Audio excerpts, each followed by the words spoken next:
So today we're going to take a look at the Saber Class, which is a small Federation starship that's about 223 meters. There are several different variants, but we'll discuss them a little bit later. But one of the really interesting things about this ship is it's one of the few ships in Starfleet where the nacelle is actually attached almost to the hull itself, and it's engraved in a protective armor to protect the nacelle. And the reason for this is this ship is actually going to engage ships, and it's going to rely on its maneuverability for survivability. So it's putting a great sense of emphasis on protecting its engines from being struck when it's doing flybys with enemy other ships. It's also a very fast and agile ship, which is really good for taking on smaller ships like the Maquis or Dominion Raiders. So the war core sits nearly on the rear of the secondary hull with an ejection hatch clearly visible on underneath. The design of the hull plating and escape pods on the Saber class was similar to that found on the USS Defiant class. The USS Defiant class and Saber class were actually designed at the same time. The ship was designed in 2360. Both classes, the Defiant and the Saber, were designed with large emphasis on combat ability. Now, unlike the Defiant, the Saber actually had a secondary purpose, and that purpose was for being a science ship. A lot of people don't realize this, but this ship actually has a really powerful navigational deflector dish, which has multiple sensor arrays attached to it, allowing for it to do lots of studies and multiple scannings at the same time. This really powerful navigational deflector dish comes in very handy during the Dominion War because the ship is actually able to scan and watch and predict the movements of multiple Jem'Hadar fighters or other fighting craft at the same time in combat. Due to this navigational deflector dish and its advanced sensor arrays, due to its original purpose as being a science ship, gave it an offensive value that was quite high at high speeds and maneuverability that other ships wouldn't have because of this very robust and state-of-the-art navigational deflector dish. While the Defiant class was nothing less than a warship, the Saber class was more of a light cruiser. Nevertheless, it was heavily armed with numerous Type 10 phaser emitters and 2 photon torpedo launchers. Its compact dimensions meant it offered less of a target, particularly in profile, but it was still capable of a top speed of warp 9.7, ensuring it could respond quickly to emergency situations. The Saber class was first seen in 2371 when 2 of these ships were in dry dock on the Utopia fleet yards in orbit over Mars, while the USS Voyager was undergoing its final phase of construction. 2 years later, the Saber class was on active service facing the Borg, the second invasion of the Alpha Quadrant. Several Saber class ships, including the USS Jaeger, made up part of a fleet assembled by Vice Admiral Hayes to intercept a Borg cube at Sector 001.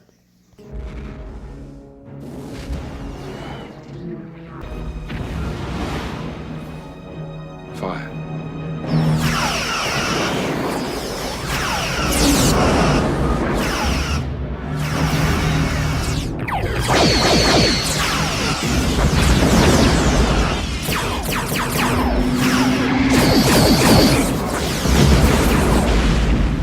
Due to some of the design flaws of the Defiant and the large cost as well as equipment used to construct a warship like the Defiant, this ship is much cheaper and easier to produce, especially on a mass scale.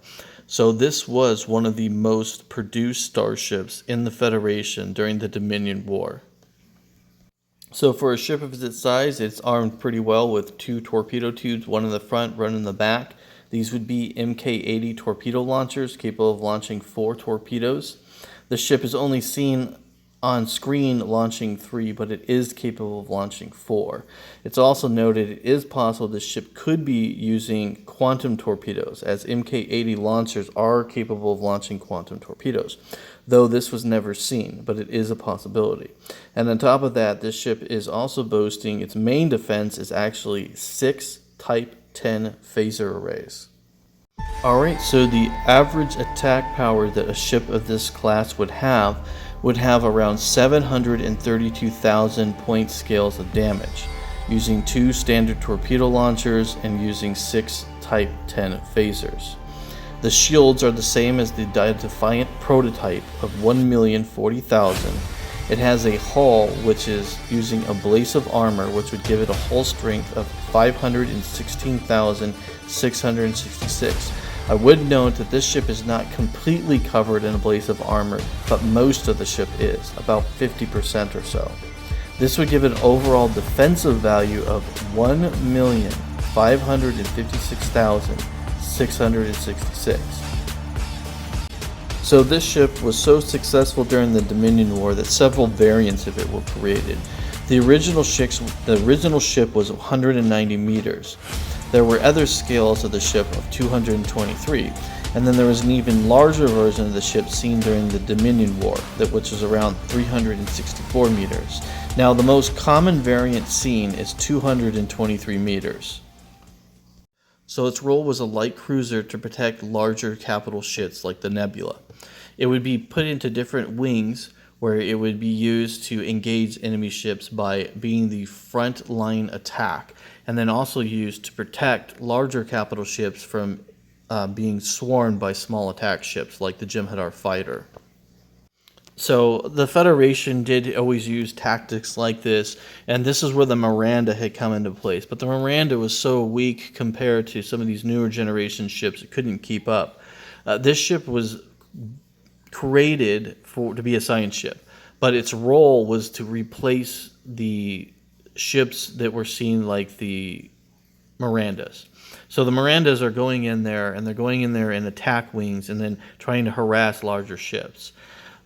We know that there are newer ships like the Centaur, which were also doing this role, but they're nowhere as strong as a Saber Class. A Saber Class starship is almost twice as strong as a Centaur, and then a Centaur is almost twice as strong as Miranda. So the amount of firepower that you're getting in defense and all around capabilities that you're getting from the Saber is significantly greater than what you'd be seeing with these other ships. But they were paired together because there just weren't enough Sabers to fill in the gaps of the Federation fleets because of all the losses during the Dominion War. So with that being said, and now having understanding that it's kind of a replacement, and then unfortunately due to the war, it was more of a substitution to increase those small fleets that were harassing the larger ships and giving them more firepower. So this ship is more of an escort for larger ships. So what you're going to see if you need to outflank the enemies coming in, you're going to send these smaller ships to start taking out those high-profile small attack ships like the Jem'Hadar, and then allowing the larger ships like the Akira and Galaxy to hit from long distance with maybe a torpedo spread. It'll look something like this. So your smaller attack ships will group up, and then they're going to outflank the edges of the enemy craft, take out, with what we're seeing, we're going to see the right side flank. So those Sabers and the Centaurs, which are stronger, are going to be able to take some of the incoming damage, while the weaker ships like the Mirandas, who can still put up a little bit of a fight, are going to be behind them and then finishing up what the Sabers are not able to take out.